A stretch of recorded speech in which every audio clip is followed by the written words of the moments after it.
Good Tuesday morning. This is again the third week, of course, and this is where Stephen Martyr he's executed, okay? But he recapitulates the words of Christ, do you see? Okay? But Stephen, filled with the Holy Spirit, looked up intently to heaven and saw the glory of God. Those are almost the words of Christ. And Jesus standing at the right hand of God. And Stephen said, "Behold, I see the heavens opened and the Son of Man standing at the right hand of God." They cried out and covered their ears and rushed upon him together. They threw him out of the city and began to stone him. The witnesses laid down their cloaks at the feet of the young man named Saul. Remember that? He becomes Paul. As they were stoning Stephen, he cried out, "Lord Jesus, receive my spirit." Then he fell to his knees and cried out in a loud voice. These are the words of Christ himself. "Lord, do not hold this sin against them." For when he said this, he fell asleep. And when he said this, he fell asleep. "Oh Lord, Father, forgive them. They know not what they're doing." He dies the death of Christ. That's the Good Friday, you see. That's the Good Friday. It's neat, isn't it, when you start seeing it that way? See? And in the New Testament, you have the John's Gospel, okay? All right? He says, the crowd said to Jesus, "What sign can you do that we may see and believe in you? What can you do?" Our answer is 8 men in the desert. As it is written, he gave them bread from heaven to eat. So Jesus said to them, "Amen, I say to you, it was not Moses who gave you the food from heaven. My Father gives you the true bread from heaven. For the bread of God is that which comes down from heaven and gives life to the world." So they said to Jesus, "Sir, give us this bread always." Jesus said to them, "I am the bread of life.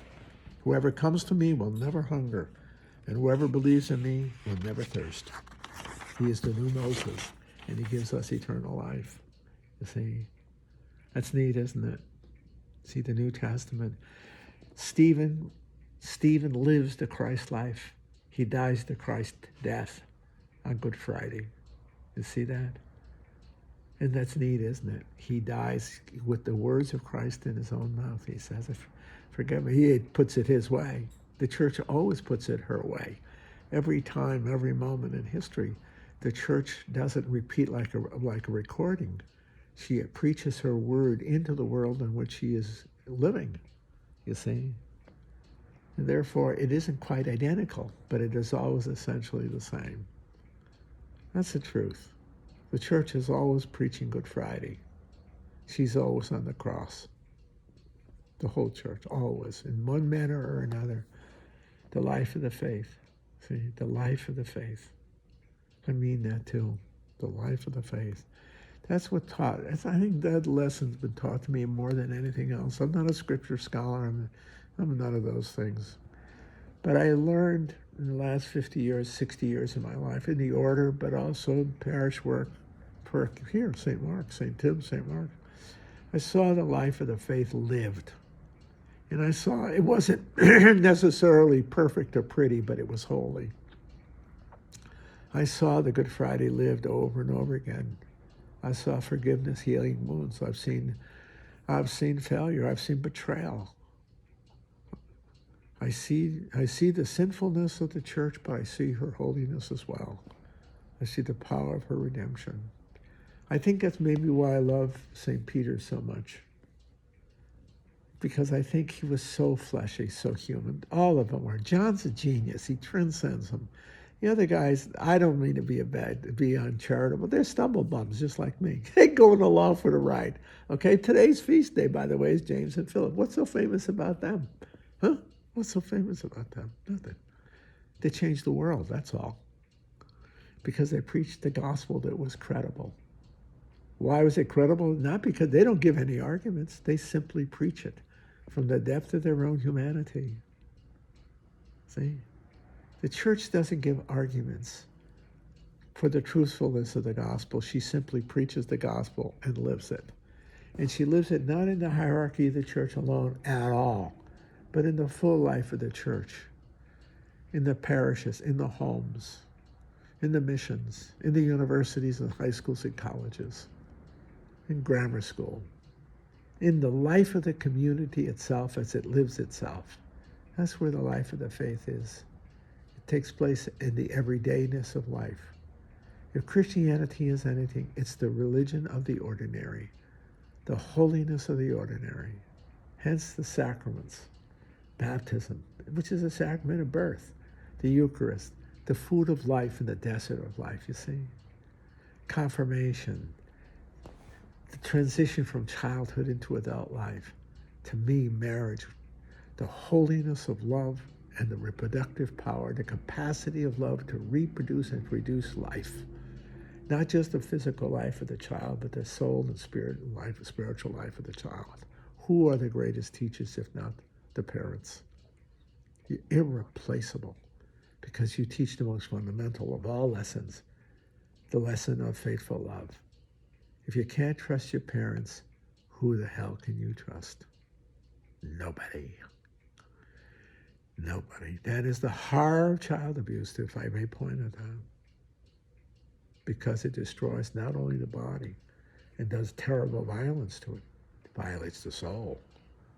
And one could seriously wonder whether you would ever be able to trust another person if you ever were violated by the very people you trust the most in the world, your parents. That's a true story. That's horror. That's the ultimate sin, in my view, to destroy the heart and soul of a person, to take away their capacity to love in a trusting manner. That's the truth. And hence the sacrament of marriage. The love between a husband and wife and a wife and a husband. Spousal love is the primal symbol of Christ's love for the church. That's why it's a sacrament. And out of that sacrament comes generations. Physical and spiritual generations. That's the truth. I think, sadly, the emphasis on religious life and priesthood over the centuries has diminished, not in its importance, but its emphasis. I didn't say that well, the sacrament of marriage. When you look at the lives of the saints, 99 and 9/10% are priests or religious, or nuns, priests, brothers, popes, bishops. They own the franchise on saintliness, I guess. That's baloney. The holiness of the church lies in the rank and the file, the simple people of God who believed. This is the truth. I mean, I can't think of anybody who's a saint who was just Joe average.